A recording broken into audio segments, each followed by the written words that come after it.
Shield strike!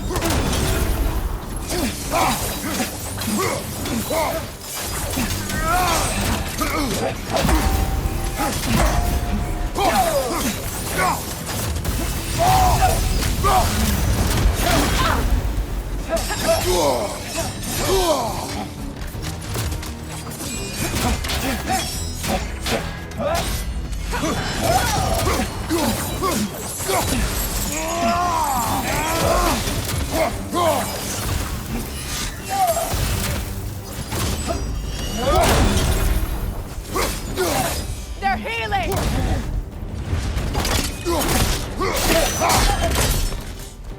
Dios, Alpha. I thought Megivita.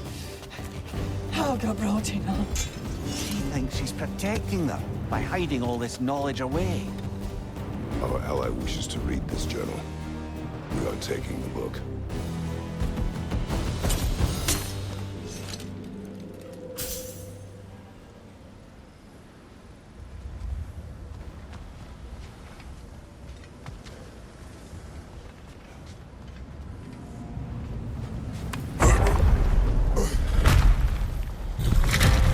I'm impressed.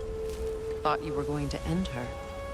When last we traveled here, after Faye passed, I killed an elf of great importance. The ramifications were dire for his people. I do not wish to make the same mistake twice.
I hope Freyr will appreciate our work here in the desert. I wonder if he knows how poorly this realm has fared in his absence. Aye. Hearing the Song of the Sands again is a rare privilege, even if it's only a solo act. Or a duet, once this Hofbufa is free.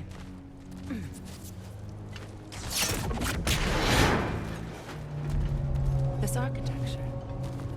It is not of the Dark Elves. An abandoned ancient settlement, by the looks of it.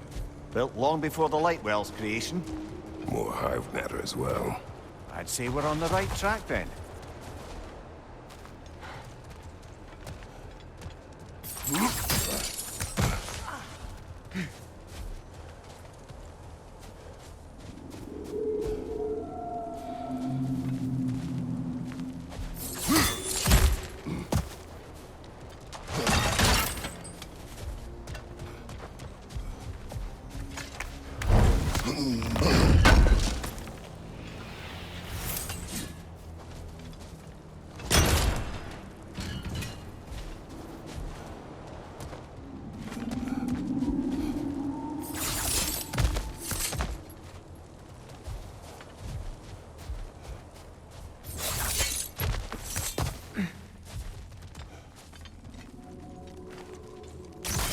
This kind of hive material is sensitive to sound.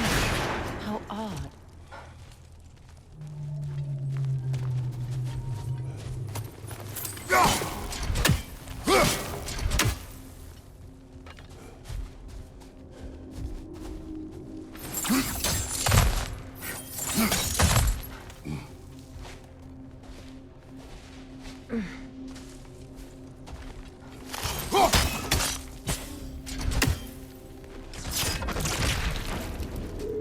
When I last came here with you and Atreus, I assumed the absence of Alfheim's light was an aberration. I didn't realize it was covered by hive matter. Aye.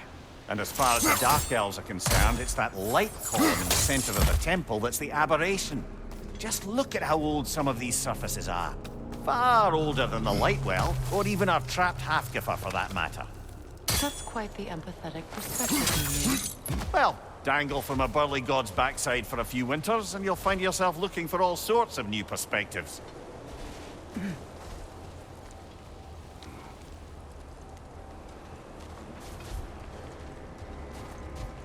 More hive, but denser.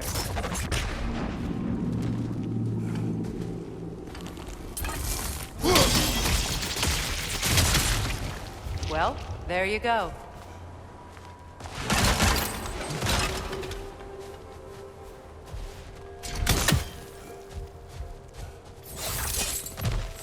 Another wretch! To the left!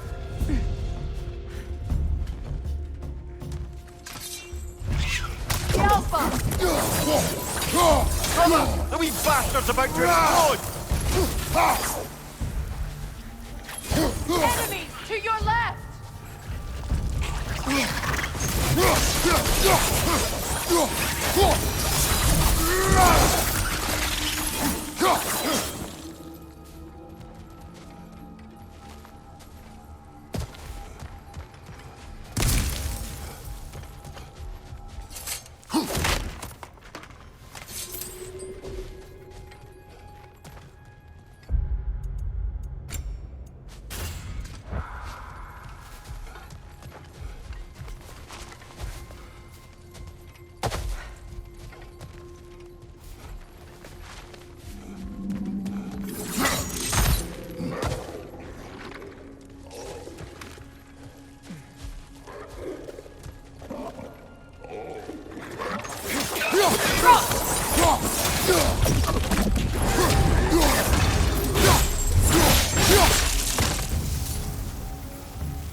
The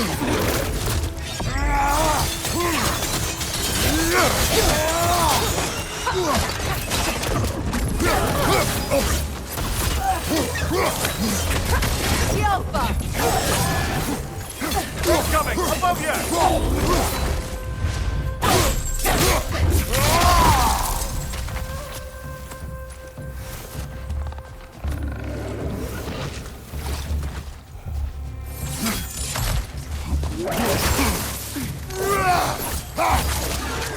The Alpha! Light elves don't often travel underneath the barrens, do they? Territory changes hands often in Alfheim. So to hear it. Big Beard did mention that these ruins have historical significance for the Light Elves. I assume they're only here to keep intruders out. Well, at least they tried. I suspect the corpse below would disagree.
Look there.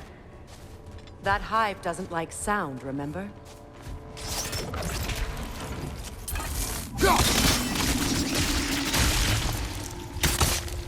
Good eye. Let's continue, shall we?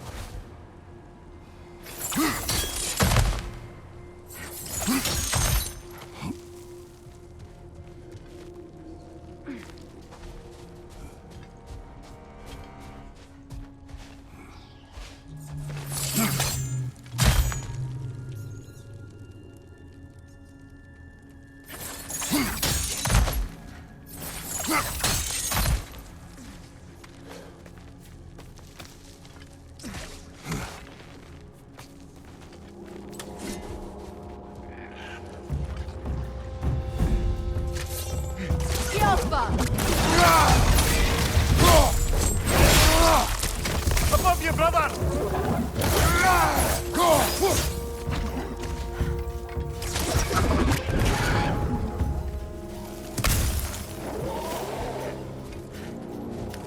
The Alpha!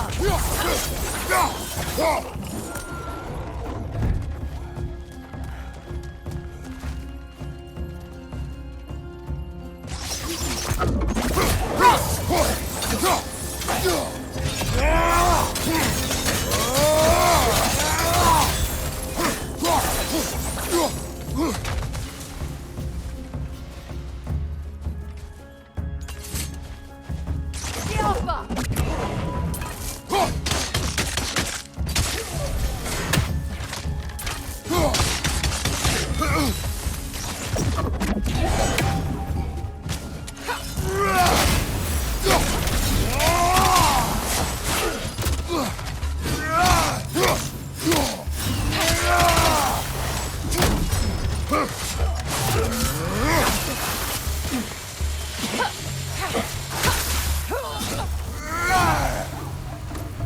freeing these Hofgufas will allow them to breed again.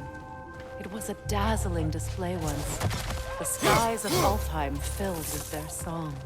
I imagine it's the lack of fresh light that's caused this pair to grow abnormally large. No use in having babies if there's nothing for them to feed on. Trying to protect their children from a harsh world. I can relate.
wonder if these two comprehend the choice they face once freed. What choice do you speak of? The life cycle of the Hofgufa.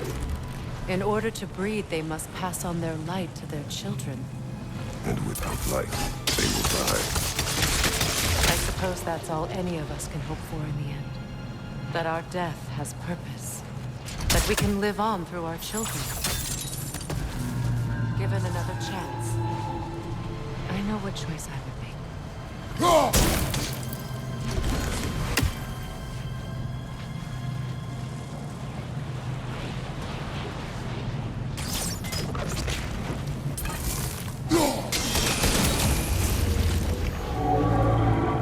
Good.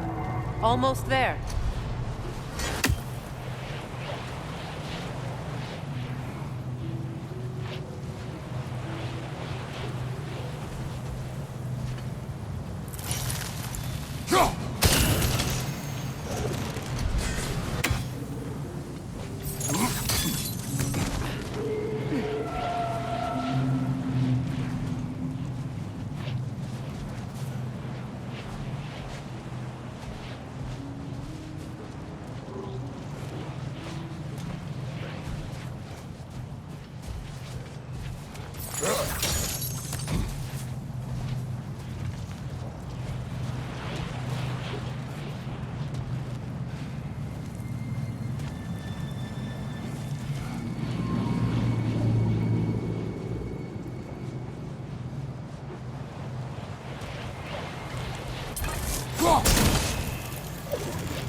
Aye. Back to the surface, then.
A pipe. Used in many of Freyr's blessings, I imagine. That's all my brother's tributes. Would you prefer we hang on to them? If Freyr didn't bother taking them when he left Alfheim, he wouldn't mind us selling them to the dwarves.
The fate of these creatures.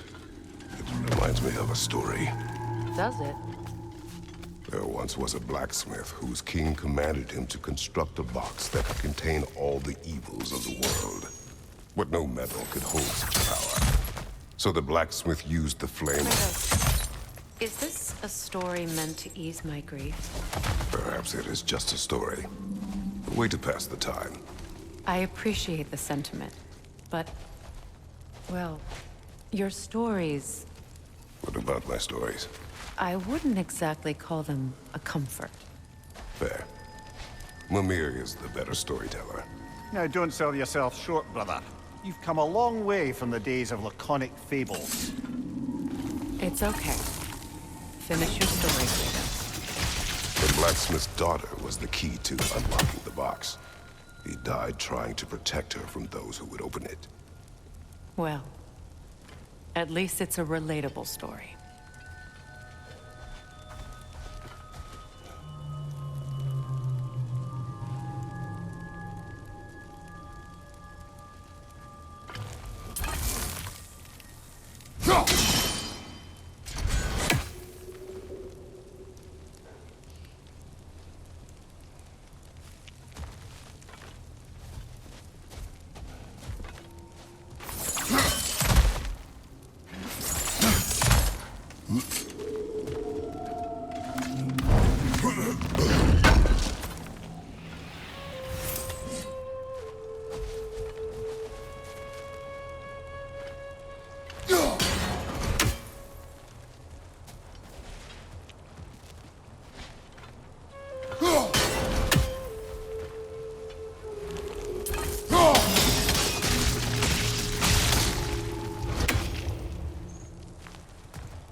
It appears we've overstayed our welcome in Alfheim. Yet again.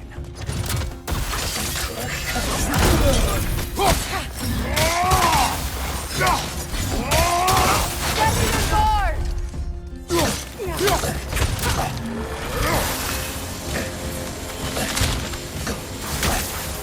Yelpa!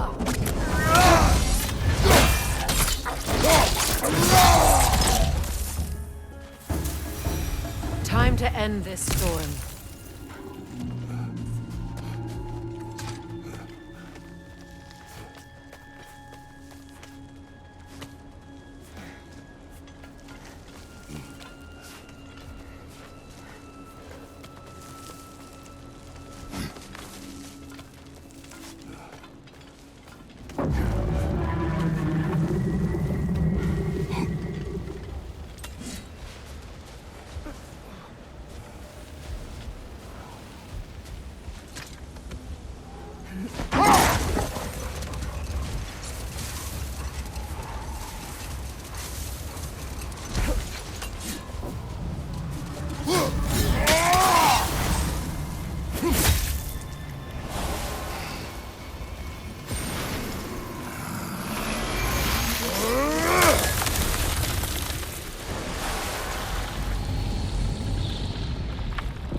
If my stories are of no comfort, take solace in knowing you did what you thought was best for your son's safety. Even these creatures know. There is little choice for a parent. You are not alone. I'm not, am I? And now neither are they.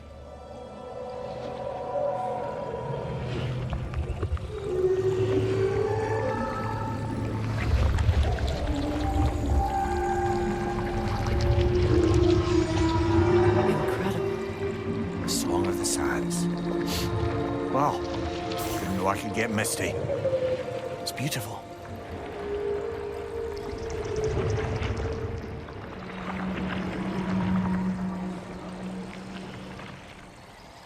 Thank you, Kratos. This land sings once more. We've done good here.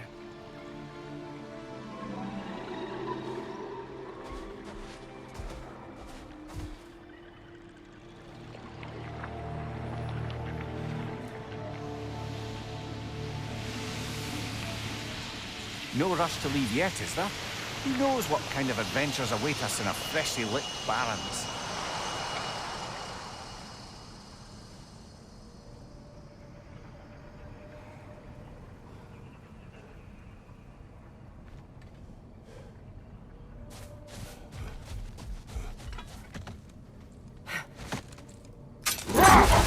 Freya, do you mind picking up that story about your brother? You mentioned a giant had come to Vanaheim to teach you of the Bifrost. Yes, Gerd. Freyr became immediately infatuated with her. He always yearned to wander, and along came someone who could truly show him how. So, wander they did, exploring the world tree from root to branch. But one day, it came time for Gerd to wander away. Freyr was heartbroken, and resolved himself to perform some great feat to win her back. He set his aim on the grandest of gestures. He intended to be the first to find the elusive source of Bifrost light. And he succeeded, although quite by accident. Freyr believed he navigated best while fortified by a potent blend of Vanir herbs. When he wandered, he wandered. And he managed to wander from the World Tree directly into the Lake of Souls. The elves have never seen anybody come out of the lake before, so it got some attention. Oh, that is bloody hilarious. I don't know whether he worked his charms at that point or they just assumed him to be a great deity. But of course, he hadn't made this journey in search of responsibility, so he didn't stick around long. Still, the legend of his manifestation was passed along through the ages. It even endured after the Great Division, remembered by Light and Dark Elf alike.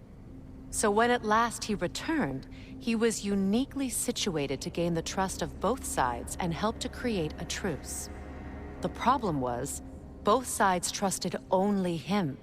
So the peace could only last as long as he stayed around to keep it. And with the long war dragging on without an end in sight, I suppose making any kind of peace was an irresistible notion for him. Even if it meant having to rule.